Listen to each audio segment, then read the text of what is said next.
This is Pet Life Radio. Let's talk pets.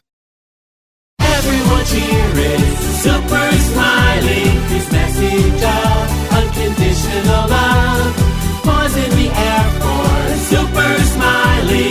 Here to save the day.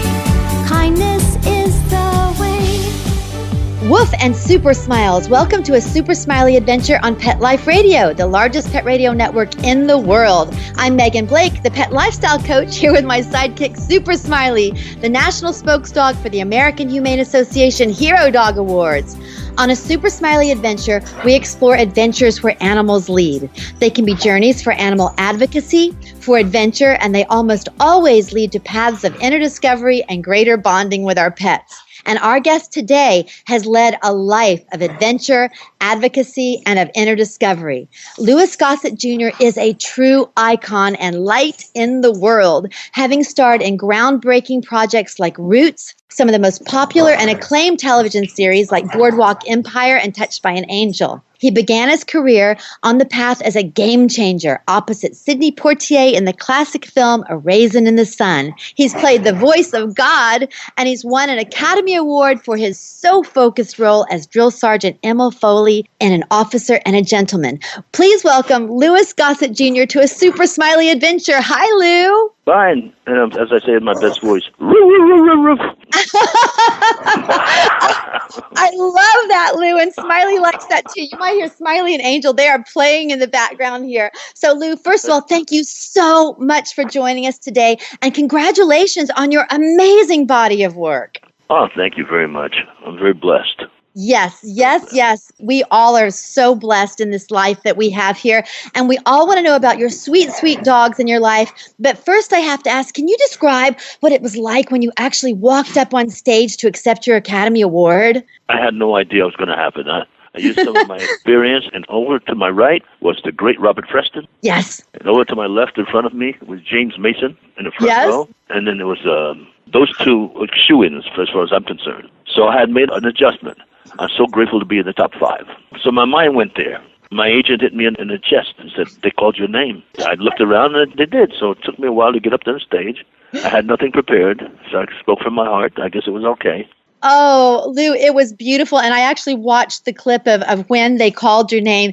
And you're right. You do look very stunned. Then you had this beautiful, your charismatic smile, and your speech, it just seemed like it came right from your heart. And in your speech, you mentioned your spirit guides who had helped you, meaning your great-grandmother and your parents. Gotta trust, yeah. Yes, and your great-grandmother was quite an influence on you, wasn't she? Tell us a little bit about her. Well, she, after the slaves were freed, all kinds of Bibles and stuff and records of births and deaths and marriages and stuff get in the Bible. And her birth and death was not registered in the Bible. And she remembers kind of the day that the slaves were freed in Georgia, and she lost a finger in a wagon. So she figured in retrospect that's where she lost half a finger.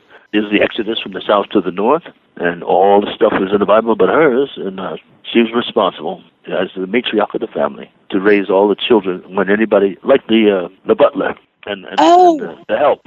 Yes, yes. They had their jobs. They did their jobs very well, and they brought all the money home, and everybody sat around the table, and we had the poor people's food that turns out to be quite delicious, like chicken feet and gizzards, and it was delicious. And then the turkey, and she was in charge of the whole thing. Her and her daughters, who were my grandparents and her. She was the master.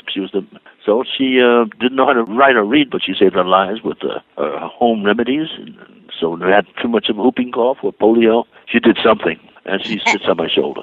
Oh, I love that. I love that. She must have been 110, 111.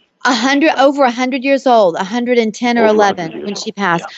Oh my goodness. And in your book, An Actor and a Gentleman, you talk about all the great wisdom that she imparted to you. And she said that it's the journey, right? It's all about the journey. It's not the destination, because the destination in all of our heads always seems impossible. It's overwhelming.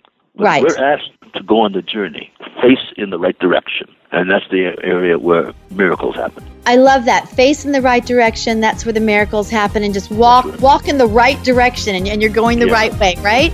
I love that. With your face toward the sun. I love that. And Lou, Super Smiley, as I just mentioned, he's right here beside me. He wants to hear all about your sweet dogs, Sarge and Bella. But we're going to do that right after this break. Smiley, can you wait? Good boy. take a bite out of your competition. Advertise your business with an ad in Pet Life Radio podcasts and radio shows.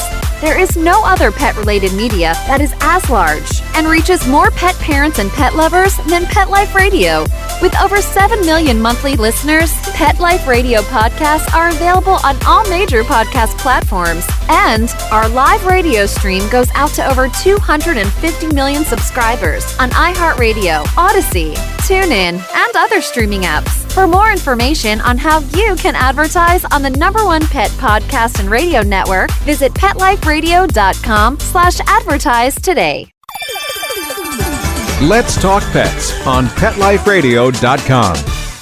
Everyone's here is Super Smiley. His message of unconditional love. We're back on a Super Smiley adventure with Academy Award winner Louis Gossett Jr. Lou, you and I first met at the Catholics in Media Awards, where you were given the Lifetime Achievement Award. Now, many people in life, we work towards wisdom and towards becoming more compassionate. But each time I've been with you, to me, you seem to simply actually embody wisdom and compassion. Well, you can't talk about something that you don't have yourself. There you go. There you go. The wisdom and compassion, was that part of a learning process, or was it more innate? Process from great-grandmama. Oh, well, tell us a little bit more. Tell us something else that she shared with you. Give us one of her lessons. Well, one of the things she said, when I was 17 and I was starring on Broadway, I was taking care of my mother and my grandmother, taking care of their rent, and I thought I was the best thing since chop suey. Okay. She told me quietly, she said, God was here before you got here. He's going to be here while you're here, and he's going to be here a long time after you're gone, so you may as well calm on down.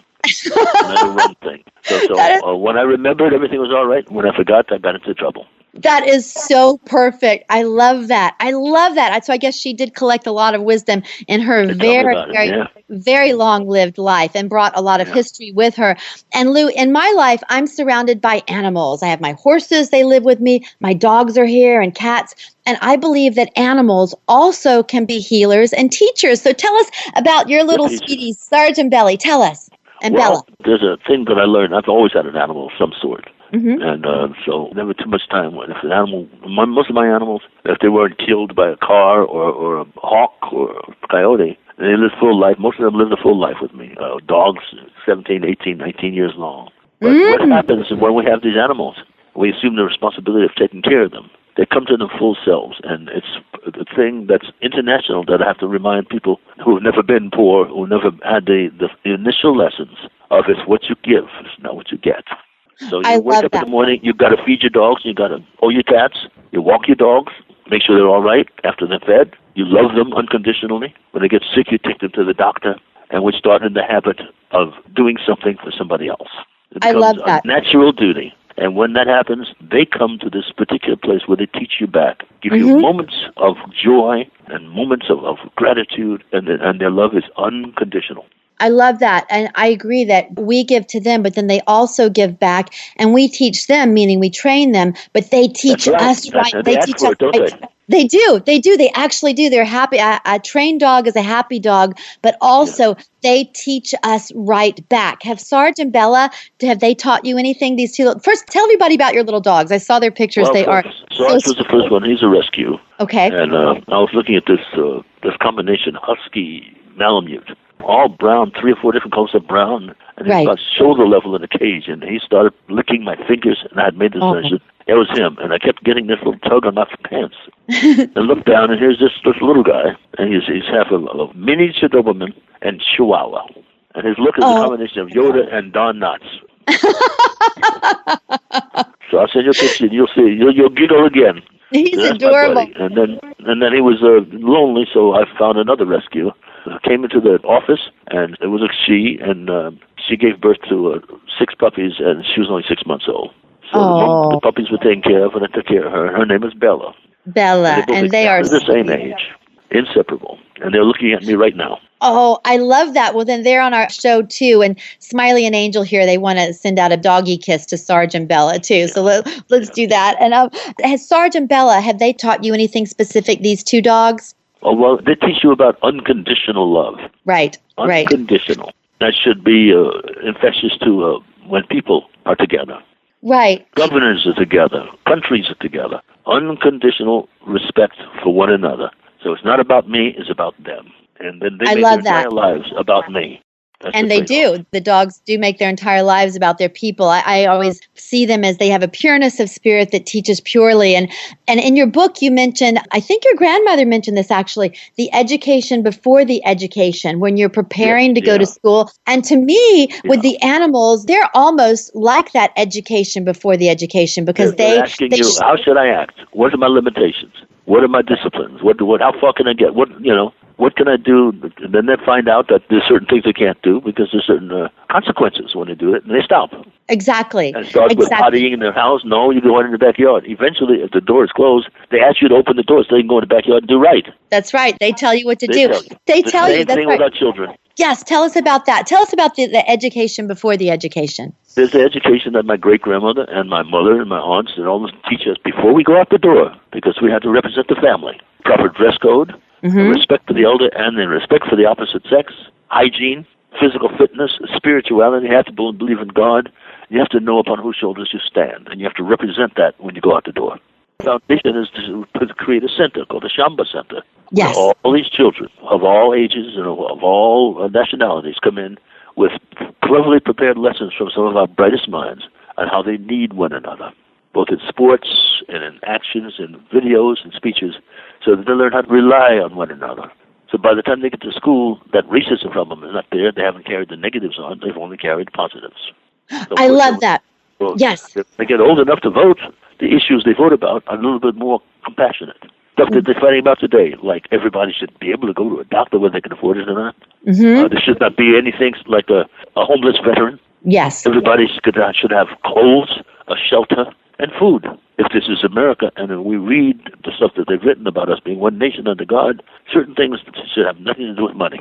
Better care of ourselves and one another. Right. And I love that you're reaching out to kids. You're creating the Shamba centers to do this. And I love that you say it's all emphasizing the positive.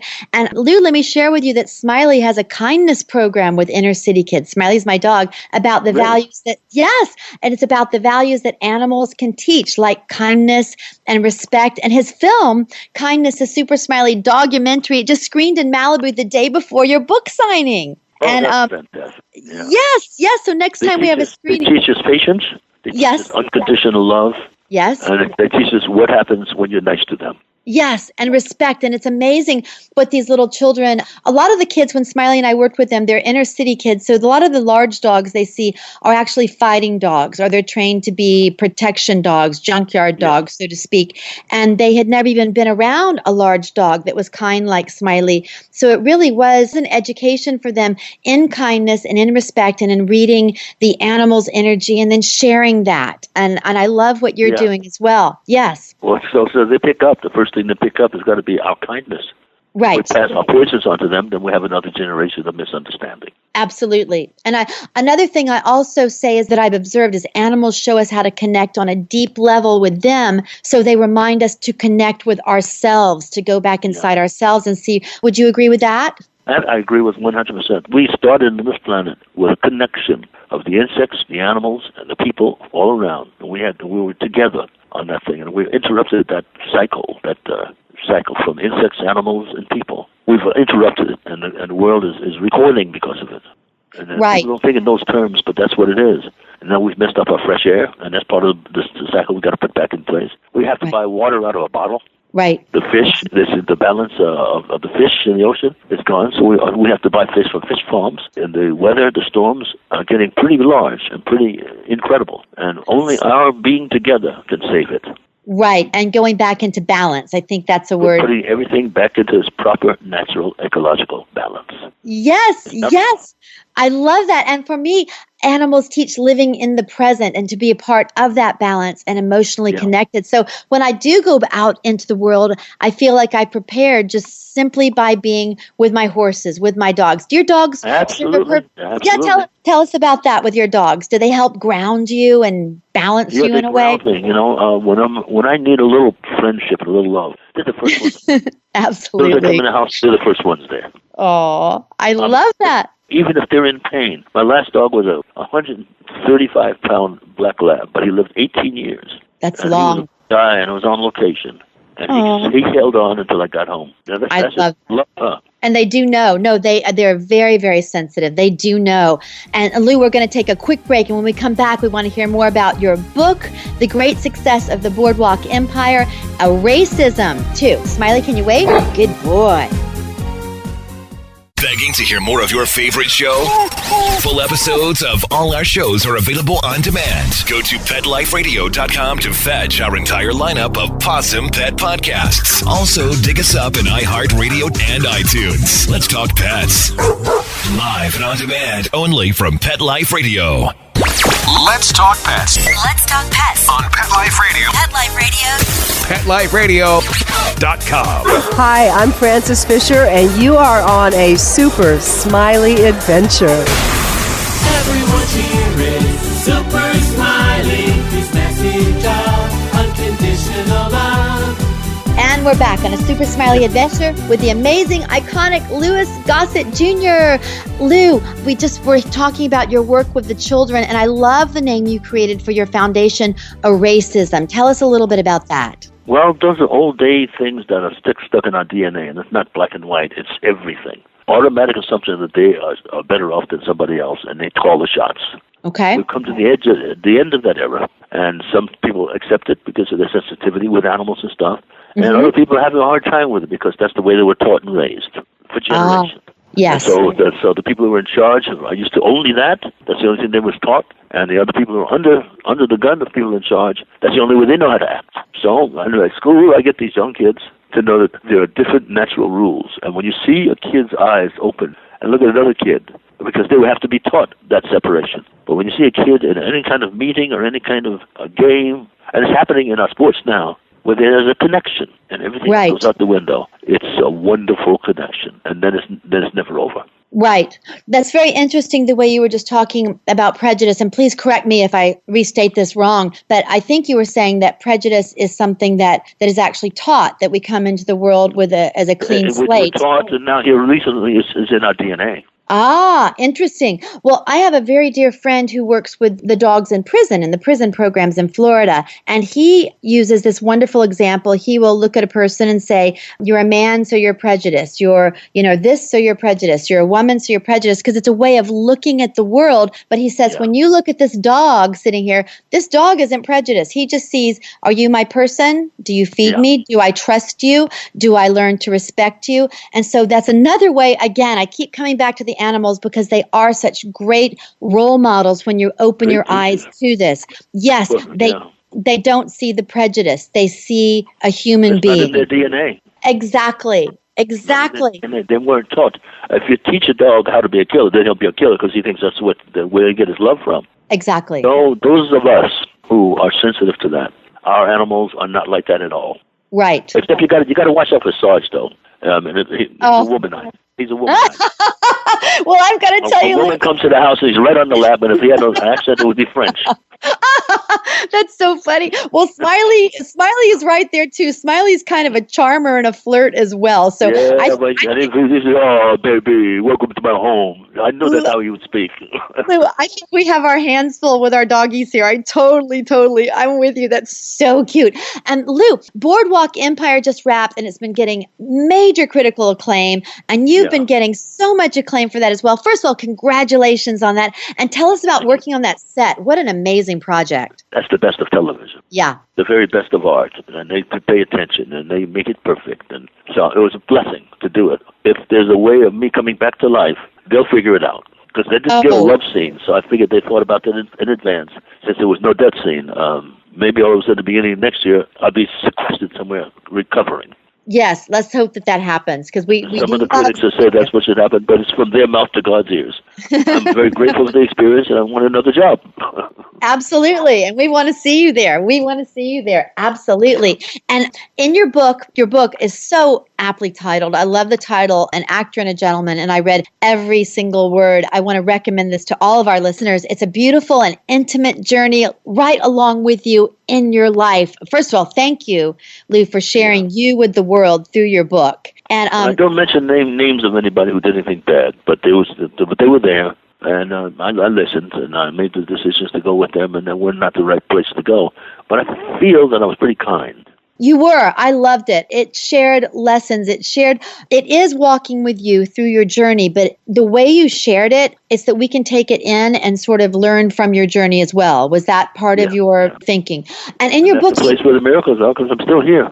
That's right. There you go. You are. Oh, and speaking of being still here, in your book, you actually mention a few near-death experiences. Absolutely. And they tell us about that. Share our listeners. All right. I got caught. Because of some of the things happened, I didn't know it, but I called it the Jackie Robinson syndrome, where you can't mess up, you can't speak against the injustices happening to you. Uh-huh. And I inherited high blood pressure and cancer, and my body was breaking down, vital organ from vital organ. And I looked at the hospital one day after having a semi-stroke, and the doctors had their backs turned, shaking their heads. And I got consciousness, and I remember, it might have been my mind or whatever it was, I heard a voice saying, "Go back, it's not your turn." That's amazing. So what I did was a systematic, almost 2 years now, of finding friendly doctors, holistic ones. Yes. But some of our medicine is one of the fights that our president had. There should be no one in this country, indeed really this world, but in this country, where cannot go to a doctor or a dentist because they don't have any money. Right.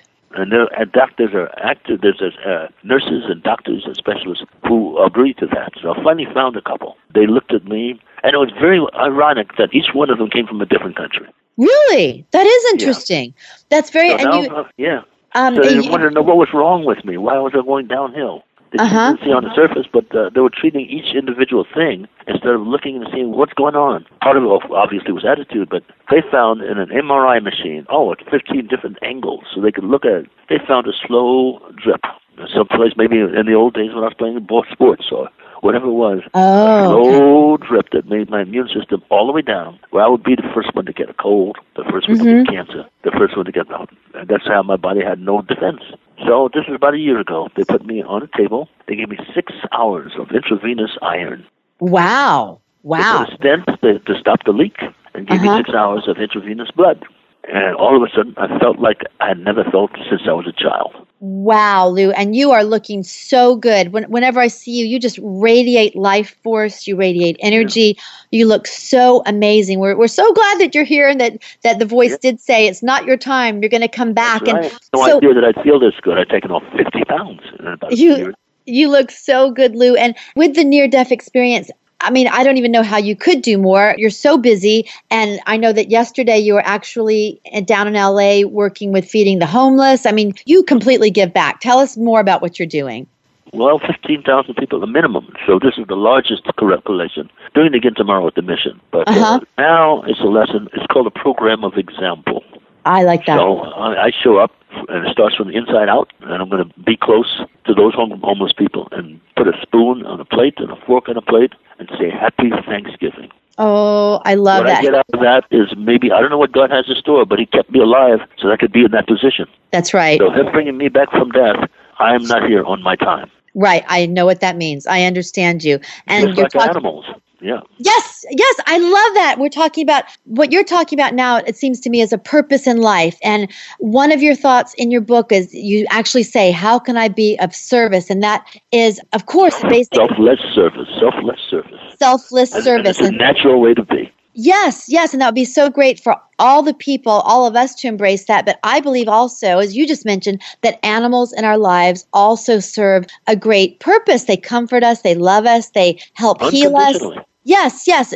So you believe that pets also can have a purpose in life, right? Absolutely. They teach us. Back in the day when we were tribes, and I use primitive advisingly. For our survival, as soon as you was able to get up and walk, you had something to do. You had to go to gather the eggs, and that was for the benefit of the whole tribe. I hear you, yes. As you got older, then you had to tend to the cattle, or you plant the food. When you got older, then you reap the food, and the women had to do certain things. You had to build stuff for our protection against weather and stuff. And the better we did that, the stronger the entire tribe became. That sounds kind of like democracy to me. It does. It absolutely does to me. And but there's nobody to say, what do I get out of this? Right, because it's helping everyone. Everyone's so what helping you help everyone. is you help the whole. You make your contribution to the whole. And that's the natural way to go. I love that. And that's exactly the way you're living your life. And Lou Smiley and I just presented the Inspiration Award at the Hero Dog Awards. It was posthumously given to Farrah Fawcett. And the hero dogs who were there had saved lives as war dogs, service dogs, search and rescue dogs, and in so many ways. And I know that if we look deeply into our own dog's eyes, we will see our own personal hero dog or cat or bunny. And I know my dogs are my heroes. Would you agree with that? Yes, I agree with that. Now, I tell us a very cute story. Okay, tell us. A man comes past a pet shop, and it says on the thing, it says, a talking dog, $5. Okay. So he goes inside. He says, you have a talking dog here? He says, yes, he's in the backyard. So he goes in the backyard, and he says, are you a talking dog? And the dog says, I most certainly am. He says, well, tell me about yourself. He says, when I was a real puppy, I had to sniff out missing items in the house. And then later on, when the war started, I had to sniff out for the troops, where the dynamite was. And then when I came out of war, I worked for the police, so I could sniff out the drugs and stuff. And now I'm in retirement. The guy says, he goes back to the owner, says, why is that dog only $5? The man says, because the dog is a liar.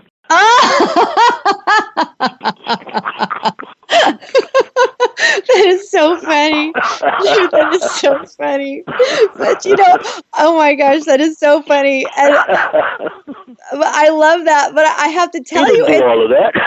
all he does is talk. He just brags. That is so funny. But it does feel like when I'm with my animals, it's like I can feel what they're saying. They're so communicative. It's crazy. It's crazy. Yeah. And Lou, you are such an amazing inspiration. I want to thank you so much for sharing your light with the world and for joining us today on a Super Smiley adventure. I read your entire book and I feel like I know I could just talk to you for hours, but we're very respectful of your time and thank you so much. And God bless you. And your animal. God bless you. And would you please give Sarge and Bella a big kiss from Super Smiley and me and from all of our listeners and from Pet Life Radio. Thank you again to Mr. Lou Gossett Jr. From all of us here on Pet Life Radio.